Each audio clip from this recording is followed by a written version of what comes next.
तो बच्चों इसके पहले हम क्या क्या पढ़ चुके हैं? इसके पहले हम फोटो इलेक्ट्रिक इफेक्ट पढ़ चुके हैं, मैटर वेव पढ़ चुके हैं, डिजिटल इलेक्ट्रॉनिक्स पढ़ चुके हैं। आज का जो अपना टॉपिक है वो है एटॉमिक स्ट्रक्चर। एटॉमिक स्ट्रक्चर लिखिए, atomic structure. Today's topic is atomic structure.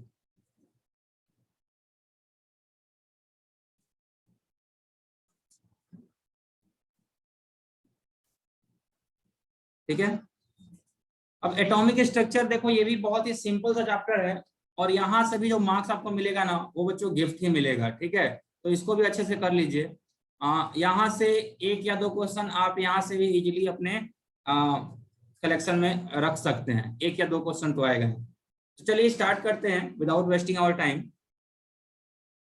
सबसे पहले देखिए क्या एटॉमिक स्ट्रक्चर में शुरुआत की अपने को बहुत सारी हिस्ट्री वाली बातें हैं और उससे क्वेश्चंस नहीं आते हैं, पास्ट में एक दो बार आए हुए हैं, तो बस उसको ध्यान से आप लोग सुन लीजिए। ये नोट करने की जरूरत नहीं है, मैं एक एक करके आपको बताता चलता हूँ। चाहिए तो आप नोट भी कर सकते हैं इसमें से इंपॉर्टेंट पॉइंट। ठीक है, तो एटम के बारे में सबसे पहले बहुत सारे, जैसे एटम का जो डेवलपमेंट हुआ ना, development of atom, development of atom में बहुत सारे साइंटिस्ट का अपना कुछ ना कुछ योगदान है। ठीक है, हर एक साइंटिस्ट ने कुछ ना कुछ कंट्रीब्यूट किया था। ठीक है, इसमें देखिए, इसमें सबसे पहले जो कंट्रीब्यूशन था वो किसका था? डाल्टन का। तो डाल्टन एटॉमिक मॉडल, सबसे पहला मॉडल किसका है? Dalton atomic model.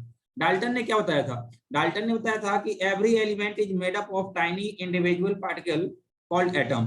डाल्टन ने क्या बताया कि हर एक एलिमेंट बहुत ही छोटे छोटे टाइनी इंडिविजुअल, इंडिविजुअल मतलब जिसको हम डिवाइड नहीं कर सके, जिसको हम फर्दर नहीं तोड़ सकते हैं। ठीक है, बहुत छोटे छोटे इंडिविजुअल पार्टिकल के मिलने से कोई भी एलिमेंट बनता है और छोटे छोटे पार्टिकल का नाम इन्होंने क्या दिया था? इन्होंने नाम दिया था एटम। तो अगर क्वेश्चन आपका आता है कि हु डिस्कवर्ड एटम, एटम का डिस्कवरी किसने किया था? डाल्टन ने किया था। एवरीवन हाय या ना, रेज योर हैंड।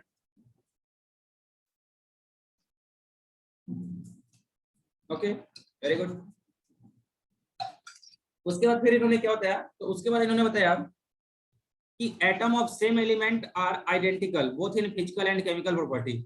जो एक जैसे एलिमेंट होते हैं उनके एटम क्या होते हैं? उनके एटम आइडेंटिकल होते हैं physically as well as chemically, while that of different element are different in their properties. ठीक है, मतलब देखो, दो एक जैसे एलिमेंट है, जैसे कॉपर यहाँ पे लीजिए, कॉपर कहीं और किसी और आप कॉन्टिनेंट में जाके लीजिए, एशिया का कॉपर और यूरोप का कॉपर, दोनों कॉपर एक का केमिकल और फिजिकल प्रॉपर्टी क्या होगा? बिल्कुल ही सेम रहेगा। यानी सेम जैसे एलिमेंट के फिजिकल और केमिकल प्रॉपर्टी बिल्कुल सेम होते हैं। डिफरेंट एलिमेंट के एटम के फिजिकल और केमिकल प्रॉपर्टी क्या होते हैं? डिफरेंट होते हैं। तो ये बेसिक बात है, ये आप लोगों को क्लियर होगी मेरे ख्याल से, इसमें कोई दिक्कत नहीं होगा। फिर उन्होंने क्या बताया? इन्होंने बताया कि all elements are made up of hydrogen atom. जितने भी एलिमेंट है ना, सभी किससे मिलकर बने हुए हैं? किसके एटम से मिलकर बने हुए हैं? तो जितने भी एलिमेंट हैं, सभी एटम, सभी एलिमेंट हाइड्रोजन के एटम के मिलने से बने हुए हैं। ठीक है, फिर मास ऑफ हेवीएस्ट एटम इन्होंने बताया, mass of heaviest atom is 250 times the mass of hydrogen atom.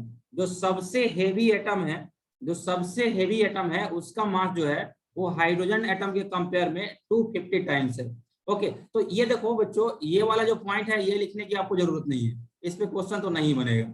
ठीक है, इस पे भी क्वेश्चन नहीं बनेगा, आपको इंपॉर्टेंट है ये वाला पॉइंट, ये चाहो तो लिख लो। और लास्ट पॉइंट इन्होंने क्या बताया? लास्ट पॉइंट इन्होंने ये भी बताया कि atom is stable and electrically neutral. Atom क्या है? एटम स्टेबल है और इलेक्ट्रिकली न्यूट्रल है। ओके, हाँ या ना एवरीवन? तो 3 पॉइंट क्या क्या है इनका? 3 पॉइंट इनका क्या क्या है? सबसे पहला पॉइंट कि एटम जो है बहुत छोटे, कोई भी एलिमेंट बहुत छोटे छोटे पार्टिकल से बना हुआ होता है, जिसको हम फर्दर डिवाइड नहीं कर सकते हैं, उसको एटम बोलते हैं। और दूसरा इंपॉर्टेंट पॉइंट, एटम स्टेबल होता है और इलेक्ट्रिकली न्यूट्रल होता है।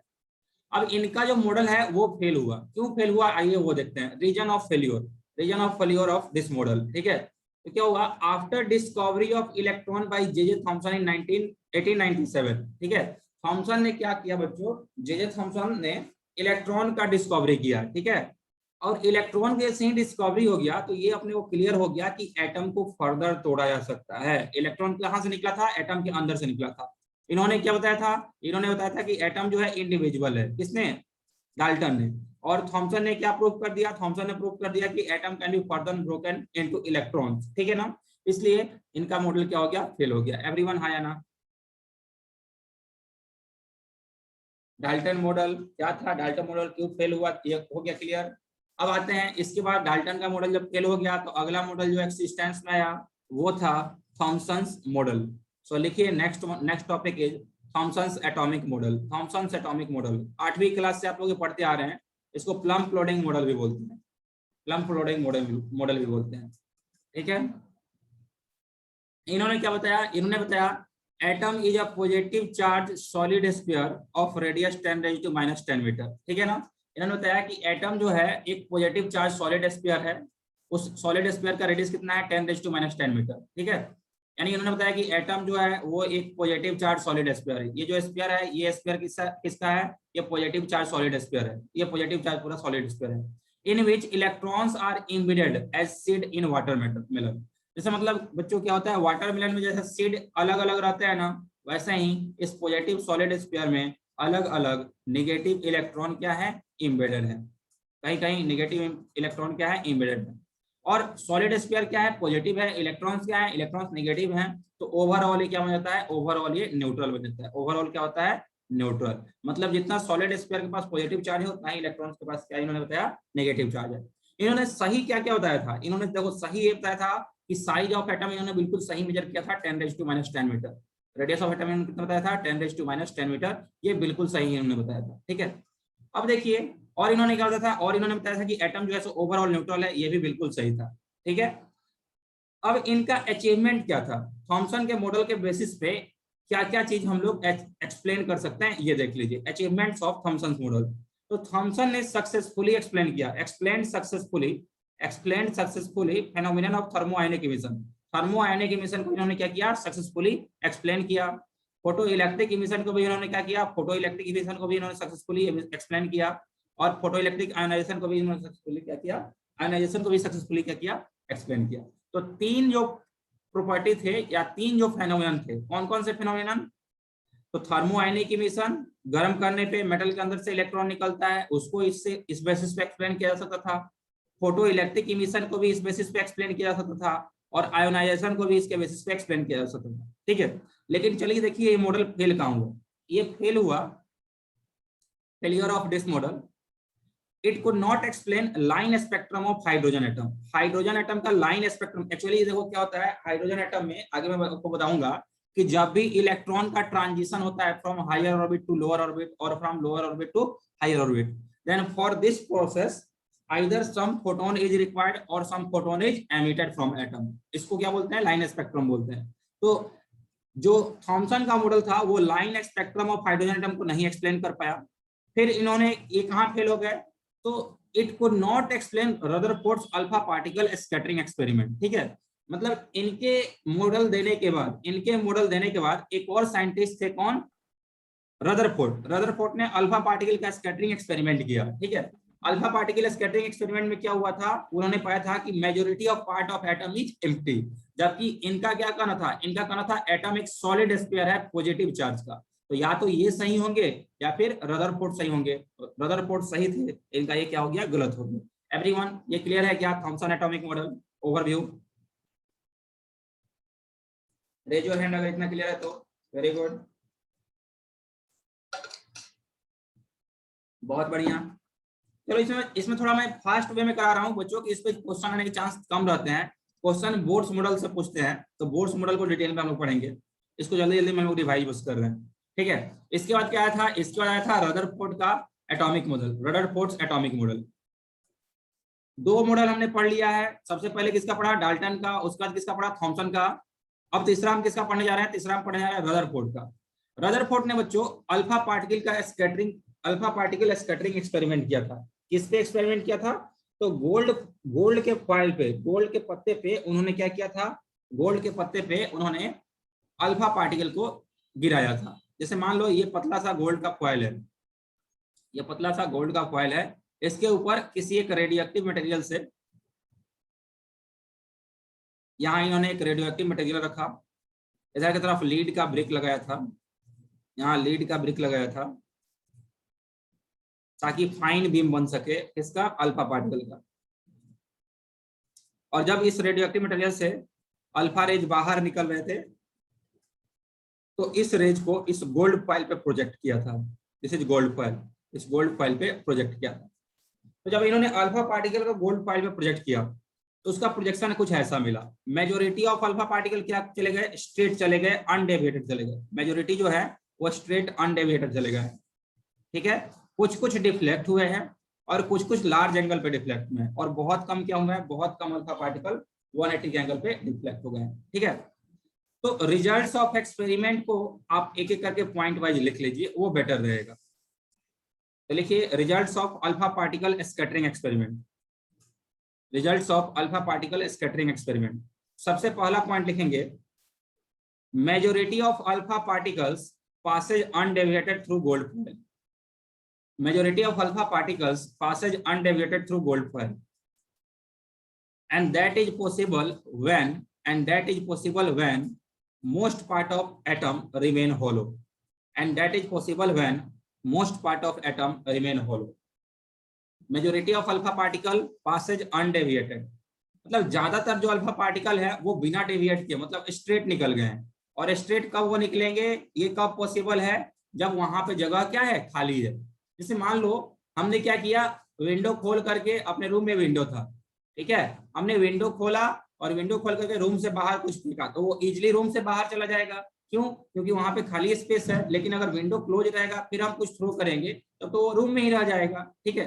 वैसा ही कॉन्सेप्ट यहाँ पे भी है कि मेजोरिटी ऑफ पार्ट एटम का खाली है, तभी तो अल्फा पार्टिकल उसको पेनिट्रेट करते हुए आगे निकल गया है। अगर खाली नहीं होता, अगर इस जगह खाली नहीं होता, तो अल्फा पार्टिकल इधर ही रह जाता, ठीक है। क्लियर है सभी को, हाँ या ना।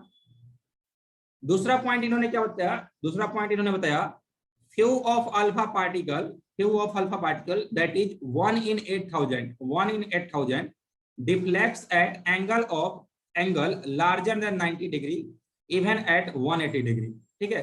मतलब 8,000 में से एक ऐसा अल्फा पार्टिकल था जो कि 90 डिग्री से या फिर उससे ज्यादा के एंगल से डिफ्लेक्ट हुआ था, ठीक है। और इसका मतलब क्या इन्होंने बताया, इसके बेसिस पर उन्होंने कंक्लूड किया कि बीच में कहीं ना कहीं बहुत ही सॉलिड पॉजिटिव चार्ज रखा हुआ है, जिससे अल्फा पार्टिकल टकरा करके कितना हुआ है, 180 या फिर 90 के एंगल से वो डिफ्लेक्ट हुआ है। ओके एवरीवन, हाँ या ना।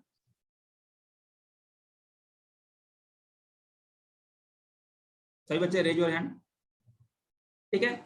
उस पॉजिटिव सॉलिड चार्ज पार्टिकल को उन्होंने क्या नाम दिया, उसका नाम उन्होंने न्यूक्लियस दिया था, ठीक है। तो उसको भी लिखने की जरूरत नहीं है, अभी आप आगे लिखिए। एक ये वाला फॉर्मूला इंपॉर्टेंट है, इस पे क्वेश्चन आ सकते हैं, ठीक है। ये जो फॉर्मूला है इस पे क्वेश्चन आ सकता है, इसको नोट कर लीजिए, इस फॉर्मूले को नोट कर लेंगे, इस फॉर्मूले को, इस वाले फॉर्मूले को, ये बहुत ही इंपॉर्टेंट है।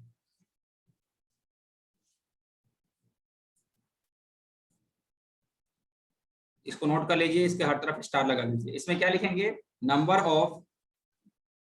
ऑफ अल्फा पार्टिकल्स डेविएटेड या deflected at angle theta angle पे कितने अल्फा पार्टिकल डिफ्लेक्ट हुए, उसके लिए फॉर्मूला है n is inversely proportional to 1/sin⁴ θ/2। n is inversely proportional to 1/sin⁴ θ/2। Okay बच्चों, हाँ या ना।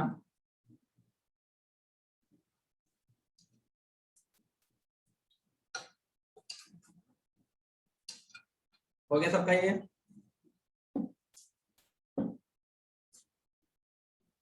हो जाएगा तो बता देंगे फिर।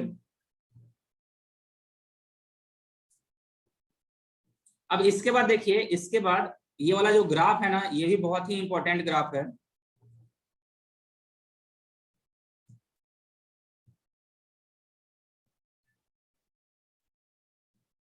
ये जो ग्राफ है ना बच्चों, ये वाला ग्राफ भी आप लोग प्लॉट कर लीजिए।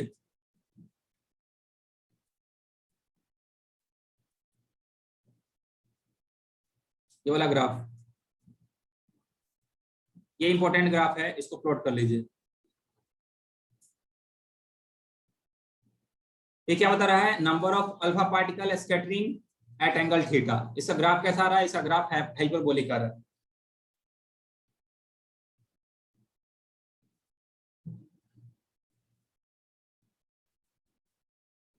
ये सभी ग्राफ बच्चों एनसीईआरटी के जितने चीज दिए मैंने, वो बहुत इंपॉर्टेंट हो जाते हैं। ये ग्राफ एनसीईआरटी में दिया हुआ है, तो ये अपने लिए बहुत ज्यादा इंपॉर्टेंट हो गया,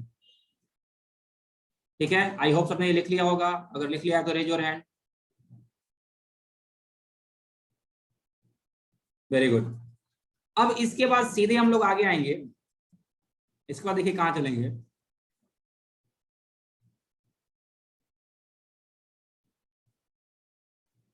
इसके बाद देखिए रदरफोर्ड ने क्या क्या कंक्लूजन दिया था, conclusion of Rutherford model.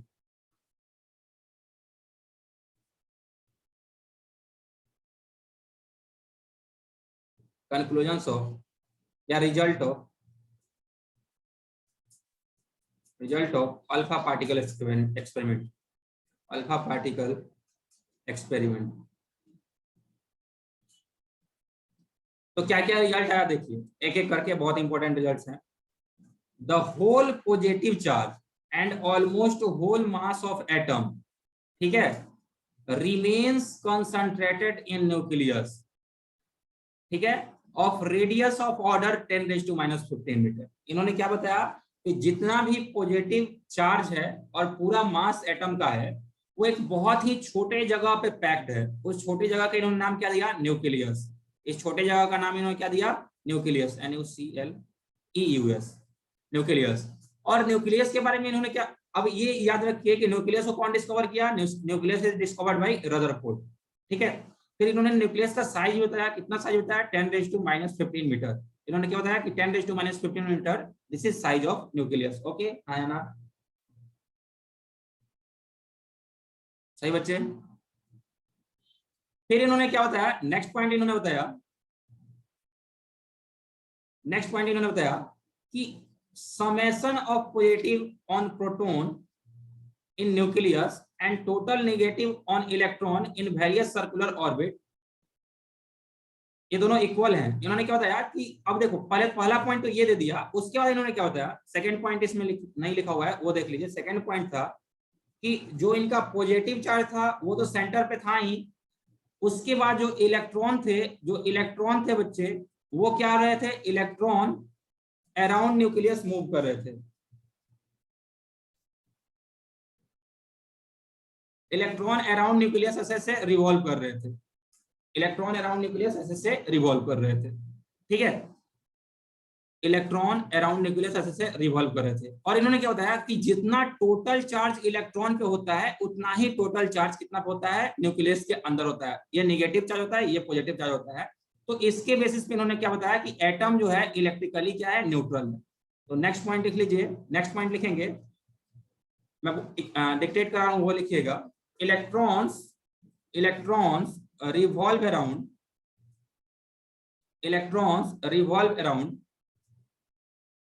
nucleus, electrons revolve around nucleus and total negative charge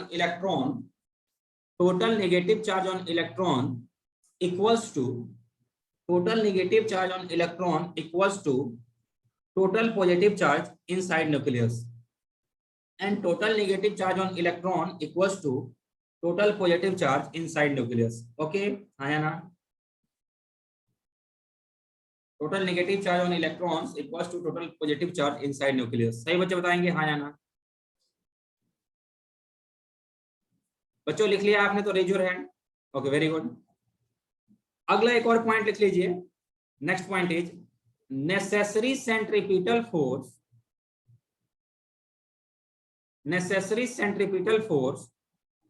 required by electron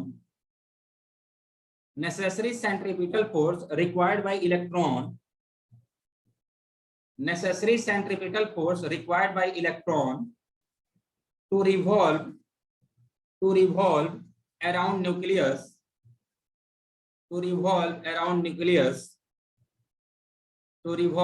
nucleus is provided by Coulomb's electrostatic force of attraction. Is provided by Coulomb's electrostatic force of attraction. Is provided by Coulomb's electrostatic force of attraction. मतलब देखिए, अब ये हो गया nucleus के around क्या हो रहा है, न्यूक्लियस के अराउंड इलेक्ट्रॉन घूम रहा है, इलेक्ट्रॉन ऐसे घूम रहा है, मतलब सर्कुलर मोशन परफॉर्म कर रहा है। और अपने को मालूम है कहीं भी सर्कुलर मोशन परफॉर्म करने के लिए एक सेंट्रीपिटल फोर्स चाहिए होता है, वो सेंट्रीपिटल फोर्स किसके इक्वल होता है, mv स्क्वायर बाई r के इक्वल होता है। और ये यहाँ पे कहाँ से प्रोवाइड किया जाता है, तो न्यूक्लियस के पास पॉजिटिव चार्ज है, इलेक्ट्रॉन के पास नेगेटिव चार्ज है, दोनों के बीच में जो अट्रैक्शन होगा, कूलम्बिक अट्रैक्शन कितना होगा, k into Z e square by r square, इससे नेसेसरी सेंट्रीपिटल फोर्स मिलता है। सही बच्चे, हाँ या ना, यहाँ तक क्लियर है एवरीवन?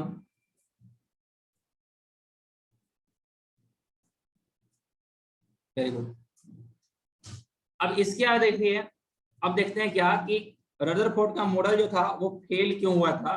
तो लिखिए रीजन ऑफ फेलियर, देख लीजिए, लिखने की जरूरत नहीं है डायरेक्ट, या फिर एक पॉइंट बस एक लिख लीजिए रीजन ऑफ फेलियर में, reason of failure, it could not explain line spectrum of hydrogen atom. पहला पॉइंट तो ये है कि इसने line spectrum of hydrogen atom को एक्सप्लेन नहीं कर पाया। It could not explain line spectrum of hydrogen atom. दूसरा, इसमें ध्यान से बस सुन लीजिए, लिखने की जरूरत नहीं है, according to Maxwell, according to Maxwell,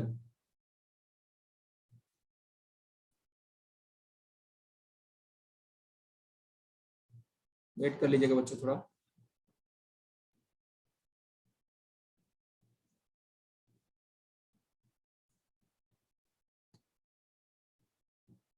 थोड़ा सा वेट कीजिएगा, कुछ प्रॉब्लम आ गया तो।